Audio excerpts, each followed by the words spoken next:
if you are out on the field, people will see, okay, you talk about being followers of Jesus and the power of the gospel. But if that's not obvious in your relationship with your teammate, then that's going to defeat the whole purpose, right? I mean, it's like if you Yeah. talk about the power of the gospel to restore relationships, to bring reconciliation, right? To love one another.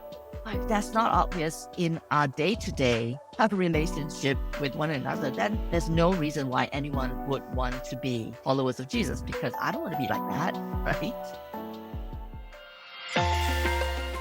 We want to help you be the very best missionary so that you can give your very best to the people you're serving.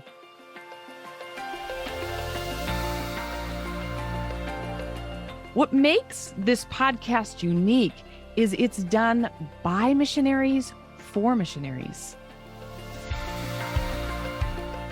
How can we take timeless principles and apply them to our lives as missionaries? That's really our heart behind this.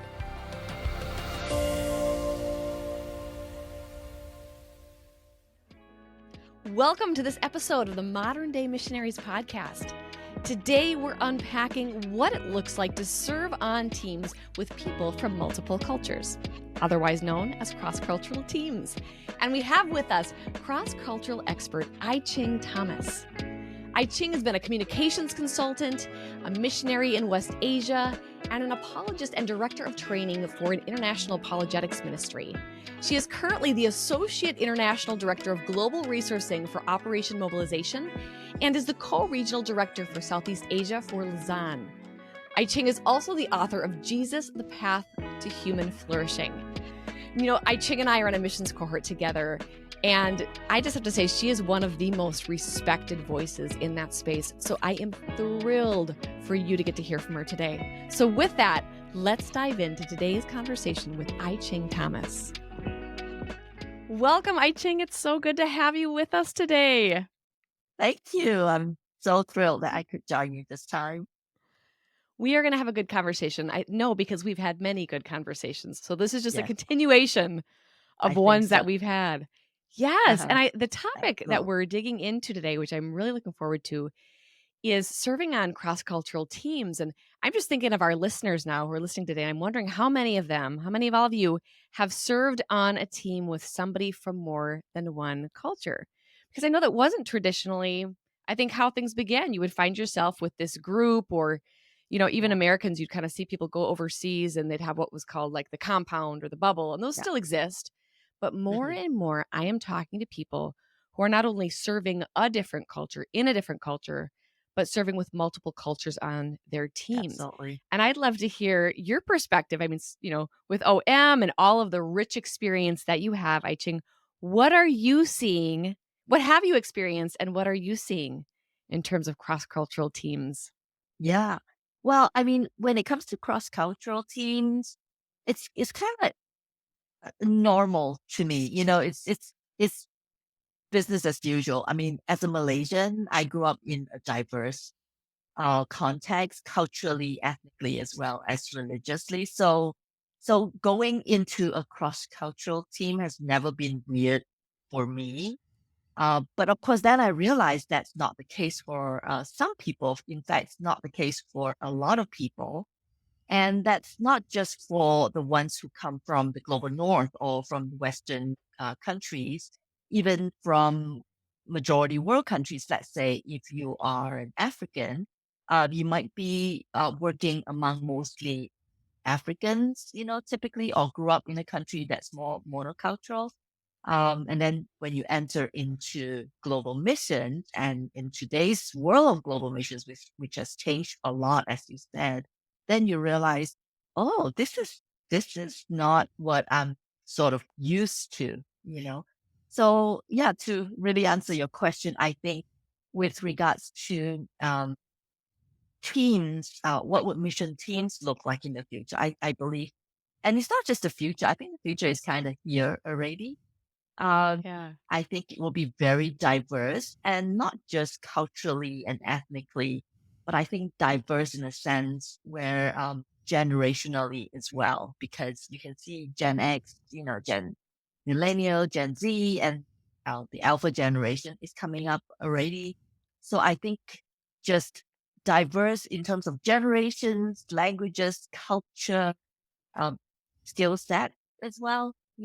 There's a lot of talk about marketplace workers or people bringing their professional skills to the missions field.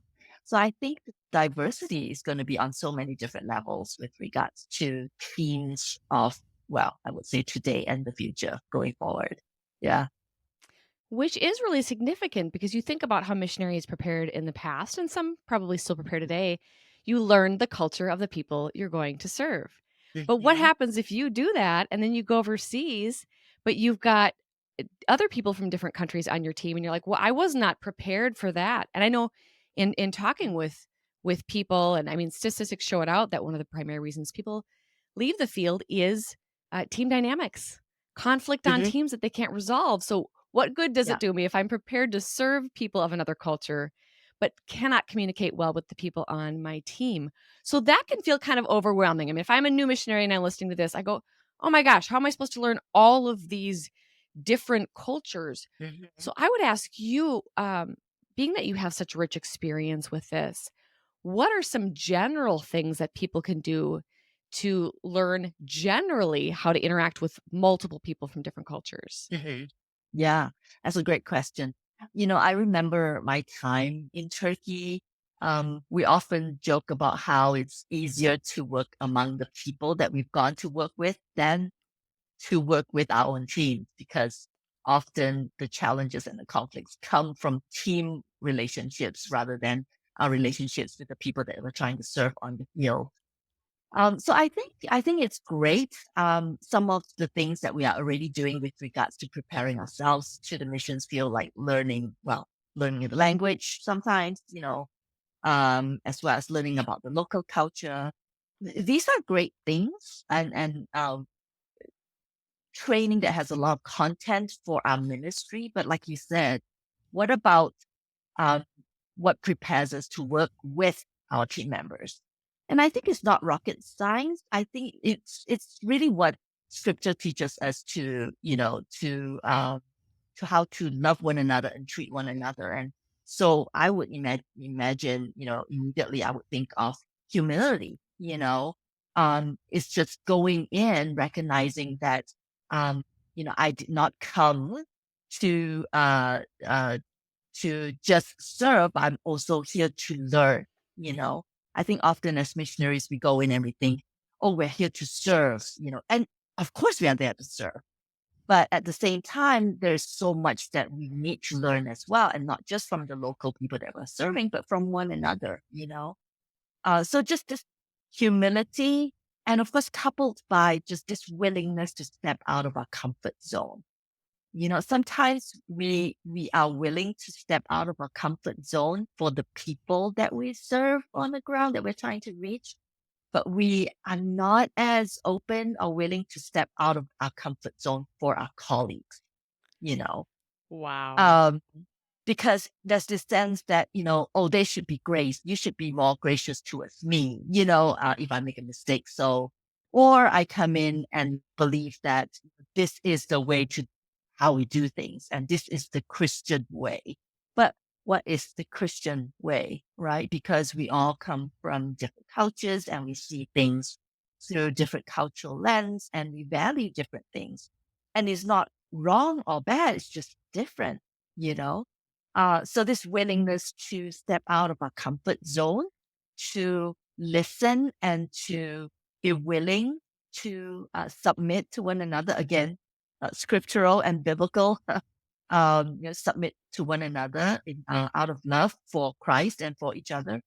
So these are just very simple principles, but it's very difficult when you try to do it, and this is where the Holy Spirit comes in, and this is where intentionality, and this is where uh, we truly ask ourselves, why are we here for? What does it mean to be the body of Christ? What does it mean to have been called into the kingdom?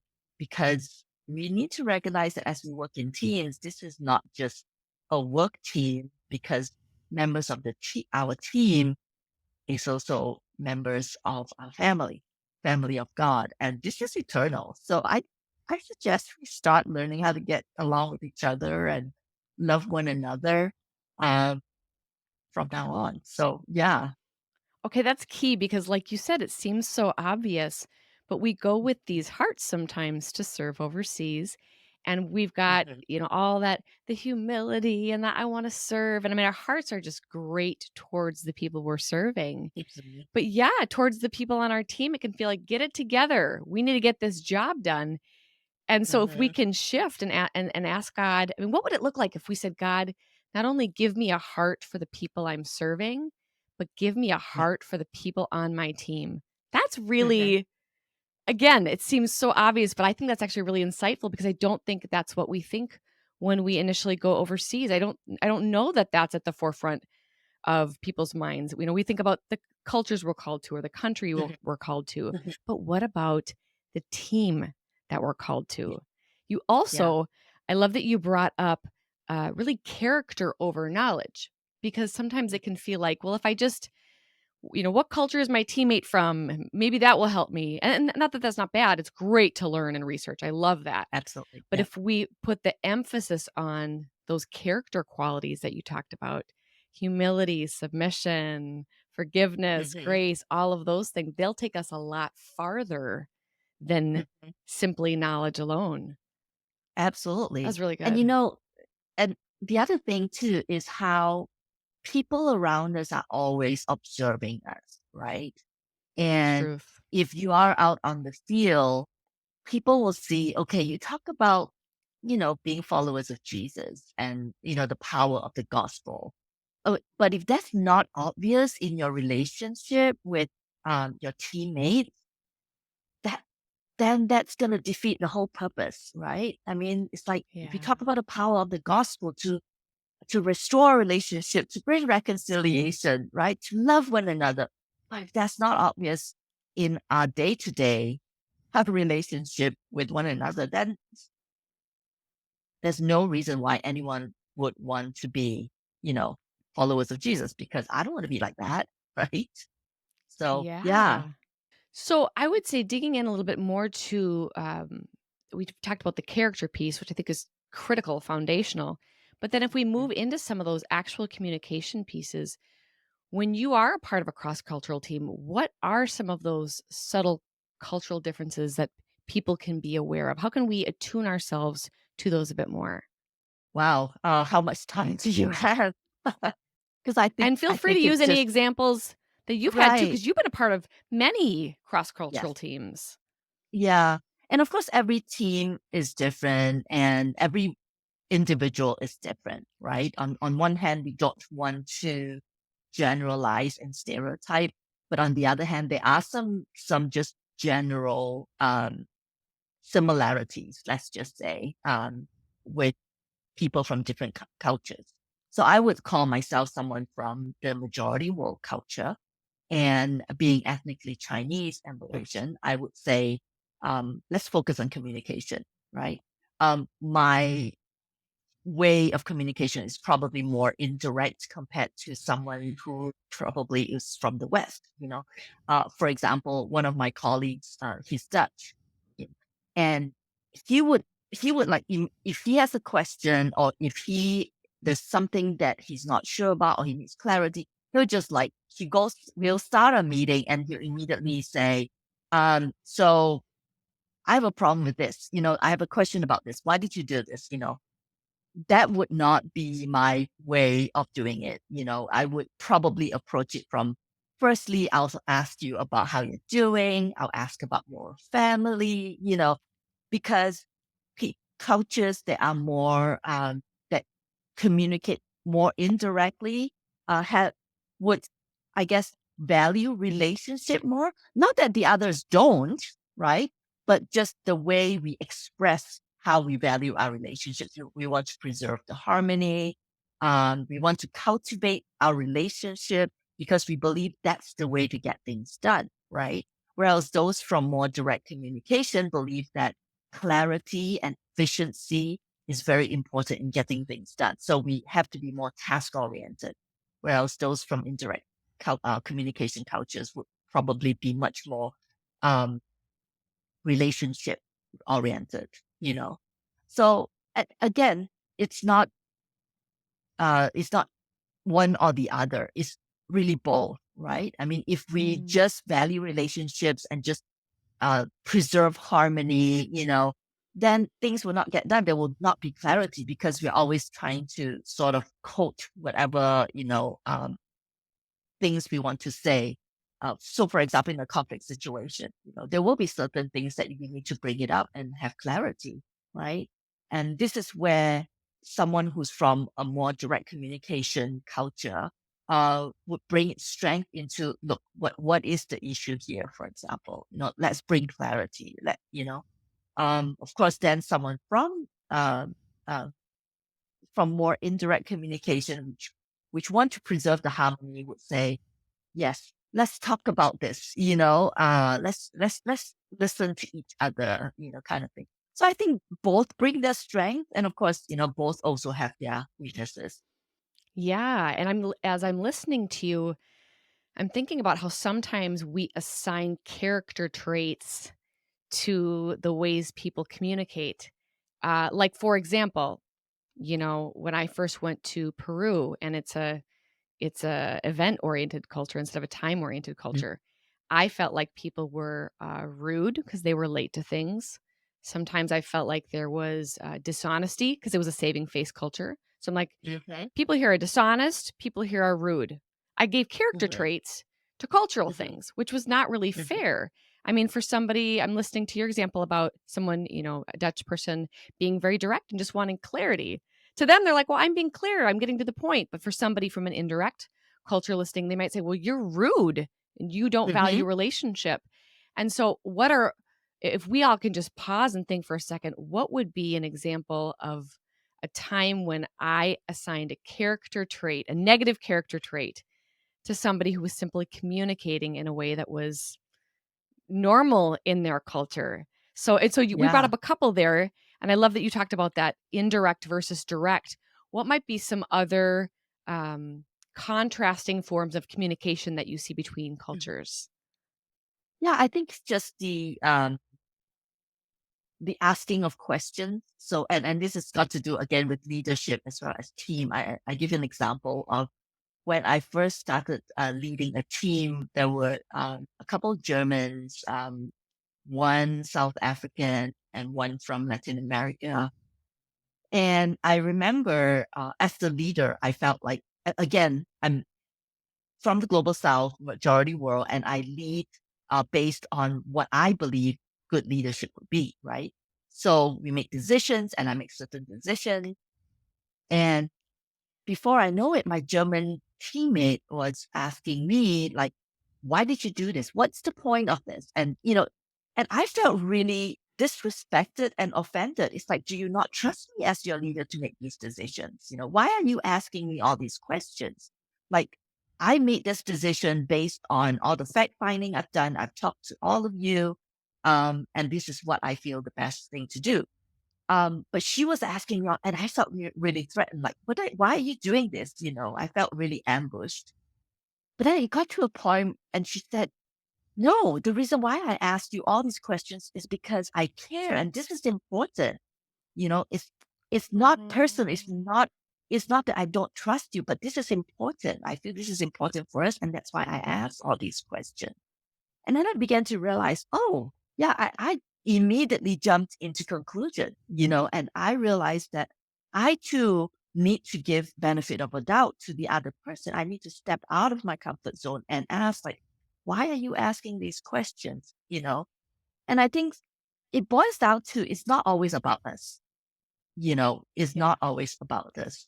And if we go through life and in so many different aspects, when we realize it's not always about us, I think life would be much easier for us.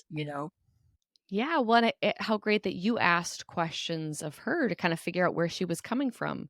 And that's such a great way to discover it. I mean, if someone is consistently direct by just simply having some meta communication and just talking about your communication and saying, "Hey, when you ask me a lot of questions, that's making me feel like you don't trust me."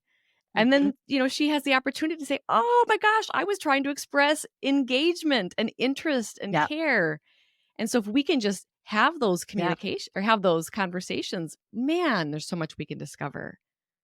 Yeah, and the thing was, it was very difficult for me to even get to the point when I asked her that because I had to step out of my comfort zone and be direct and ask, "What is happening? Yes. Why are you doing this?" Because that would not be my default. I would, probably not even bring this up but it was troubling me so much, that I needed clarity, and this is the point where I want to give a benefit of a doubt to this sister. And she's not, from what I know, she's not, she doesn't have her own agenda. She cares about what we do, and I'm like, what is happening? I really want to find out. And so I stepped out of my comfort zone and went direct, her way of, communication, and asked her. And I'm glad I Oh, did, it was hard, but I'm glad I did. But I I mean, bet. to your point, you asked what else other than direct and indirect communication. I think that, and I speak of this as a leader because I lead teams that are diverse and cross cultural. It's some in some cultures, leadership, leaders would give the team, voice and vote. And this is much more egalitarian, where team members would have a voice in decisions that are made, and would have a vote as well in the final decision. And in some cultures, team members may have voice, but not necessarily the vote. And I think in many ways, probably that's how I lead. And I would say, again, generalizing, but I think there's a lot of truth in that, is that majority will leaders tend to lead that way, where I will do fact finding. I will ask you what you think, and I will, but ultimately I will be the one making the decision, you know, uh, and you will not have a vote in the decision.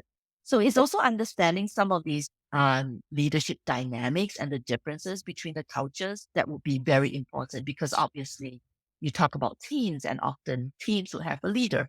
And depending on Yeah. where your leader is from, he or she might lead according to who or he or she is, and that means from his or her own cultural lens and cultural, uh, yeah, cultural, we must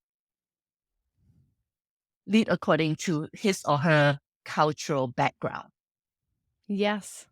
Well, and that's so good. I mean, you can do that in any type of team where you have a leader, but especially in one like this, is learn your leader. I mean, I remember all the times that we've served under leaders, we've just made it our goal to study the leader as if we were getting a degree in them. Like, how do they tick and how do they do things? And when you bring in another culture, that adds a whole nother dynamic because we've got direct and indirect communication that comes from cultures, but then we've also got direct and indirect communication that comes from personalities.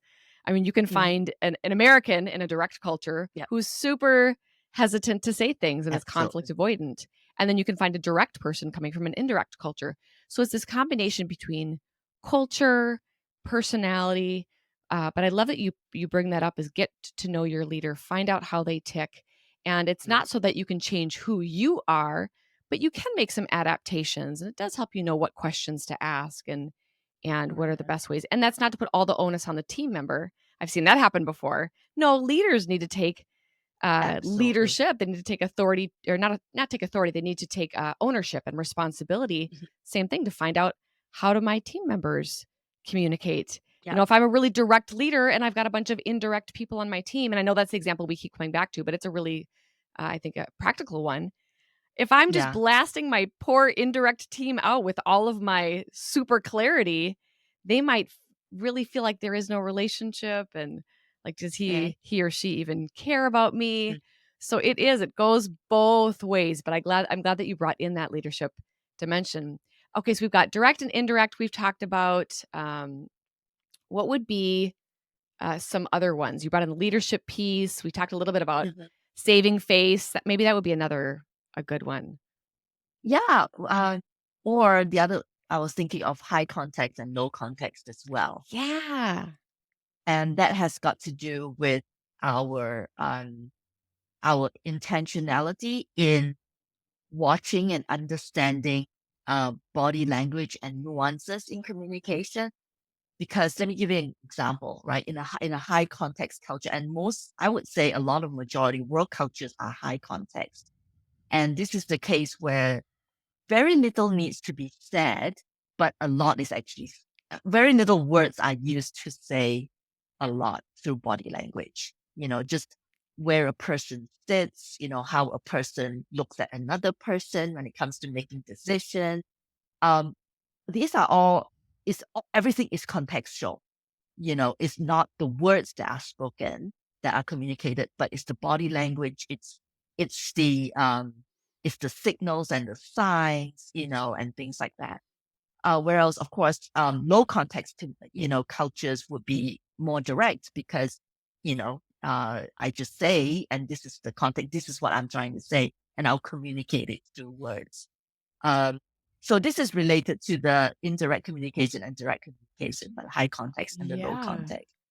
And I think often this can be one of the key misunderstandings where we get, that happens within teams as well. You know. That is such a good one, I Ching, and I don't think it's one that's talked about nearly as much. Could you give an example of what that might look like of a high hmm context and low context person interacting? hmm Yeah, I think so. So, for an example, right, you are in the meeting, um, and you have a couple of different people, couple who's low context, a couple that are high context. Um, and you will realize that a person from high context will probably make a comment, like, we can talk about this, Peter, about this decision that we need to make, right? Um, that really communicate a lot that is in there. It's not just about talking to each other about the decision. There could be a lot more going on. It could be like, if I do this, what will I get in return? Or do I do this? Is this respectful for you? So it also depends on the status and the hierarchy, right? So depending on who makes the statement, there is power in that statement as well that is communicated. Um, Again, because this is high Mm. context, hard for me to give an example without like a true, whereas someone who is in low context in that meeting, all they hear is like, oh, you guys are going to talk about this and come to a decision. So they'll take that at face value without recognizing there's a whole lot that dynamic that's going on that is not spoken there, you know.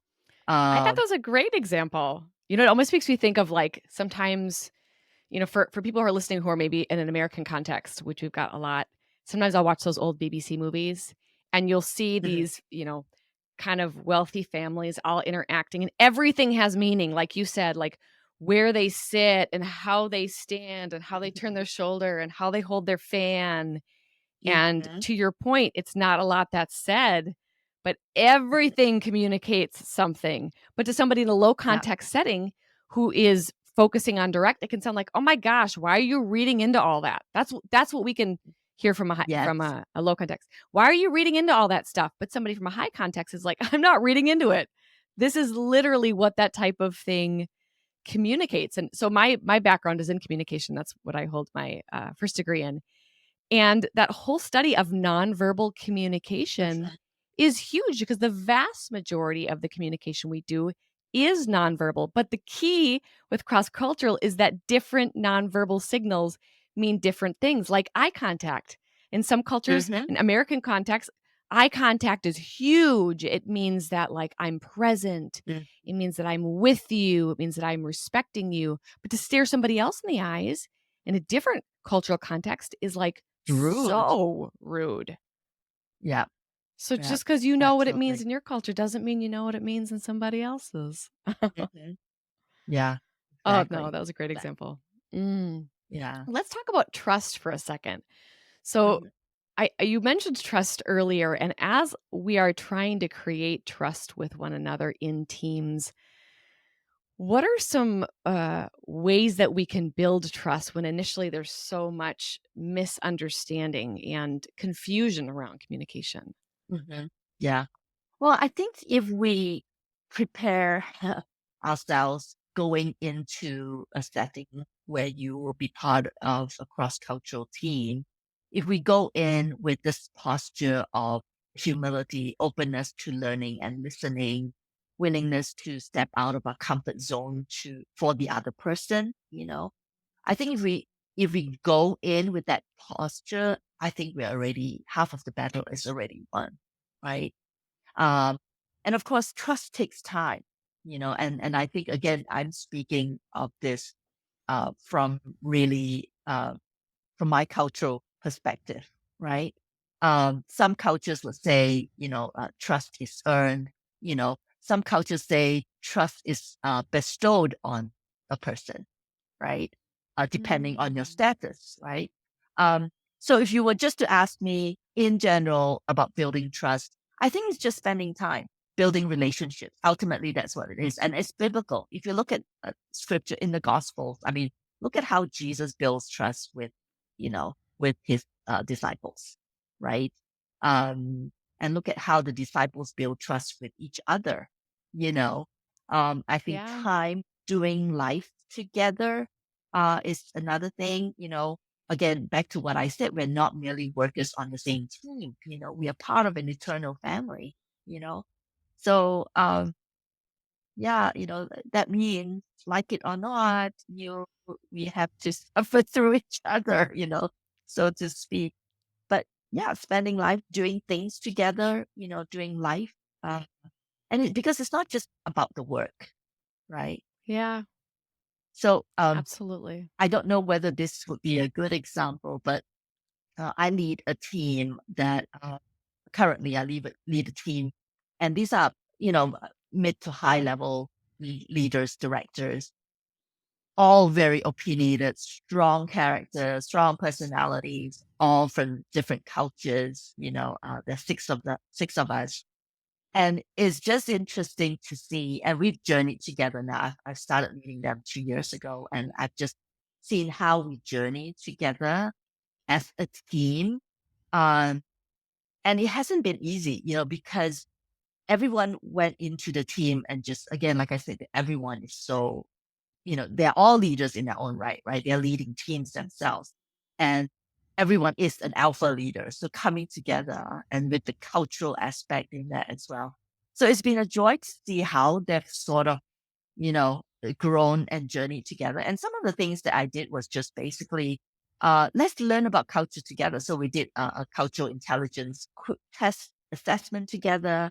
And then we looked at what our profiles are. And then we debriefed and look at how we can work with each other better. So that was one of the things that we did. And it was interesting because when we had the debrief and we are like, oh, that's why you're like, you responded to this situation that way. So it was very enlightening, and that was Yeah. really good.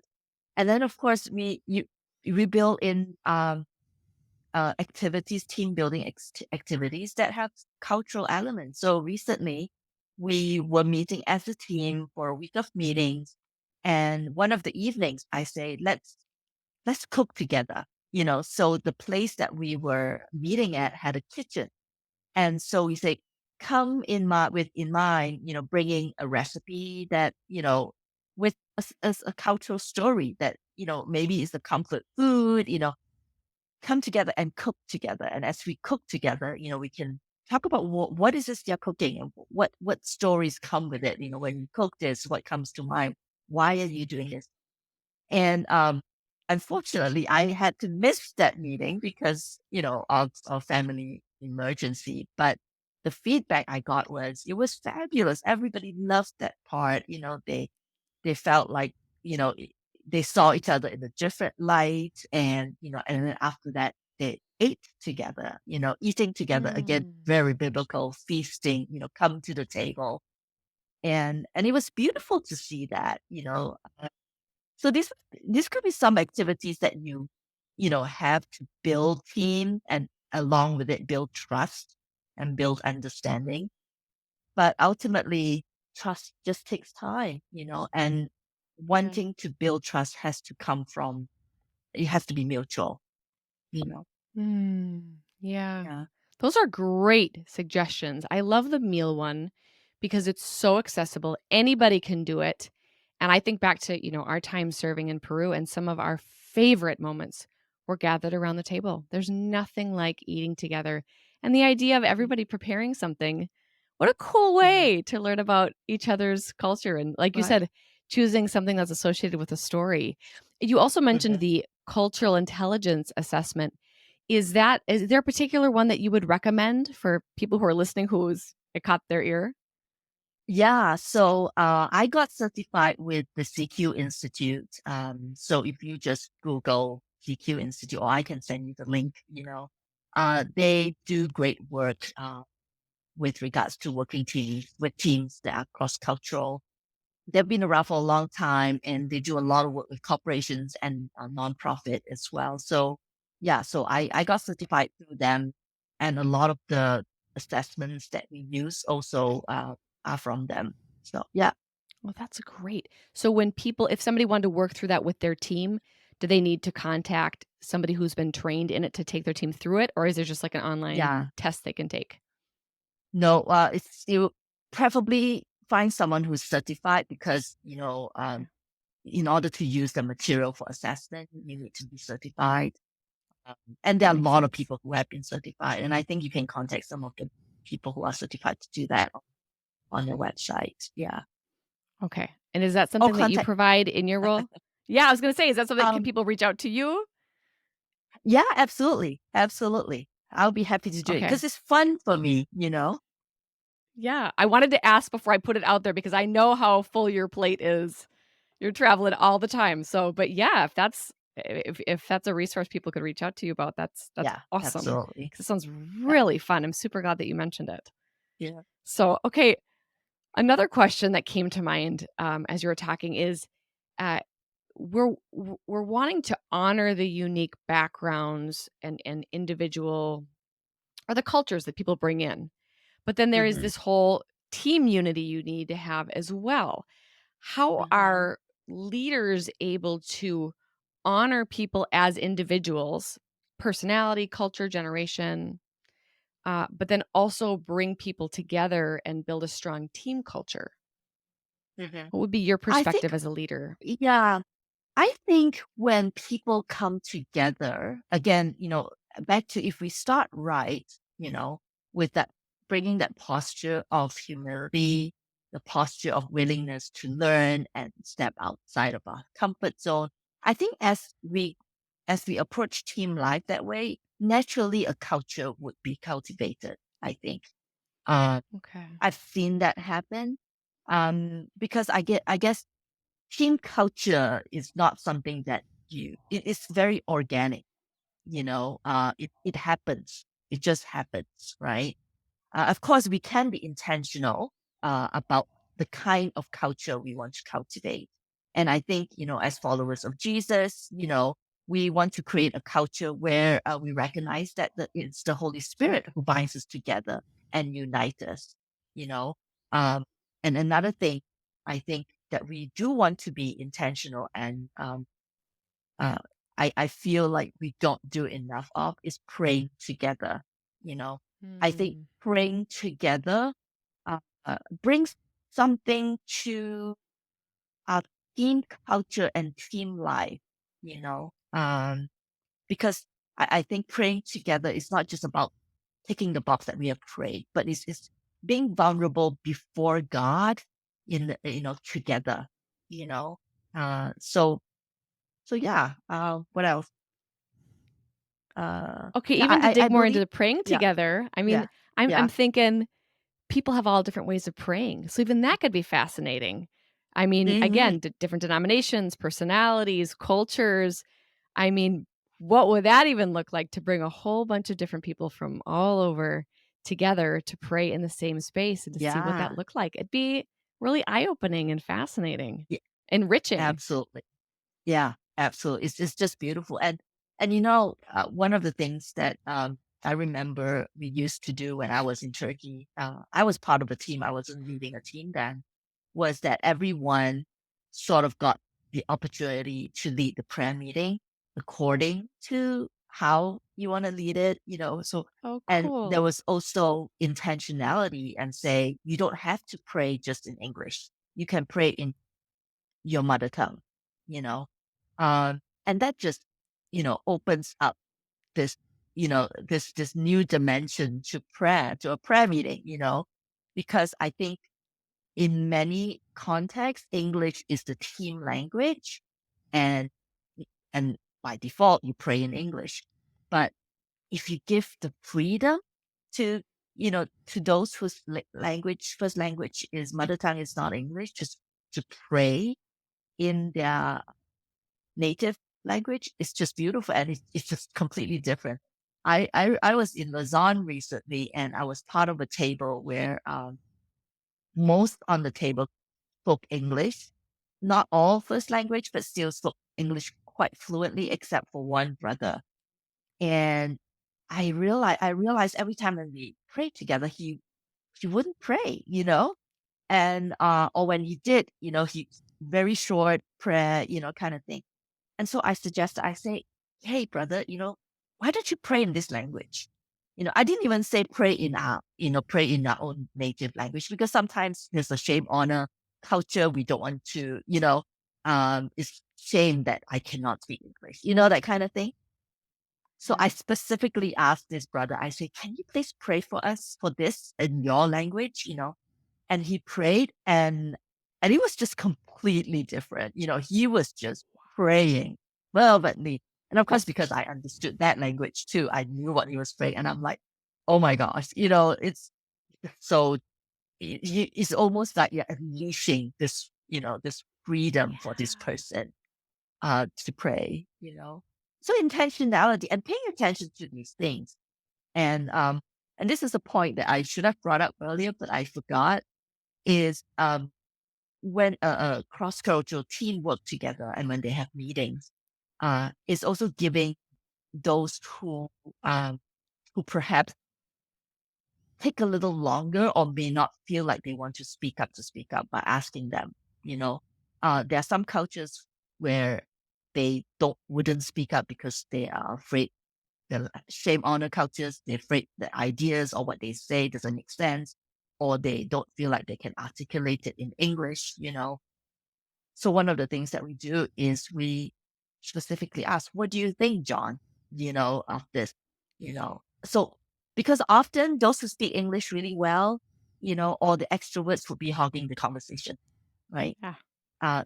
So intentionally asking those. So let me give you an example of what we do in OM. We have every year we have what we the global leaders meeting, and leaders from around the world would come together. And often when we have major strategic discussions, we found that the ones who make comments, who ask questions, are mostly the ones who are Western, because a lot of them English is their first or second language, and they just have they don't have a problem speaking up or asking questions, right? But then often is one of or is a minority, who's speaking up, who gets heard. Whereas the majority, which is the case in OM right now, majority of workers are from the majority world. You don't hear from them.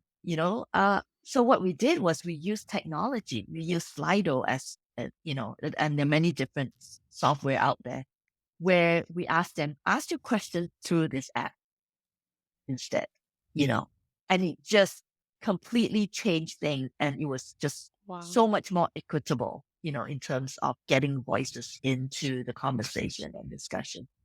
So it's just little things like that, paying attention to things like that, being intentional, you know, that makes a lot of difference. Yeah. What a great suggestion. Because it is. You want to make sure every voice is valued. But to your point, not everyone is used to being able to speak up or feeling like they can say something without being called on. So, Mhm. and and that would make sense to a Western thinker because we know a good leader knows to do that with introverts. So if you could just Yeah, apply that same thing to people from other absolutely. cultures, yeah, and just draw people out. That's so good because you're right. The loudest people don't always have the best ideas. Sometimes they might, but they sure don't Yeah, always. And a lot of times Yeah. those quieter people are the deep wells, and they have really Yeah. profound things to say. So, Yeah. yeah, okay, that was a great note to end on. I'm really glad that you brought that up. I want to let people know how to get a hold of you. I know you're an author, so I'd love for you to mention your book Yeah. and any other resources or places where people can connect with you, I think. Yes, I have written a book. I've contributed to different books on different things, but my book is not about working in a cross-cultural team, but it's really about contextualizing the gospel.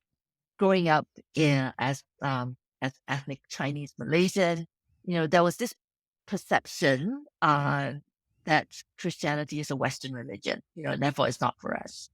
Um, and so as I became a follower of Jesus, I realized this is a huge hurdle, not just for people of Chinese ethnic background, but for many parts of the global South world.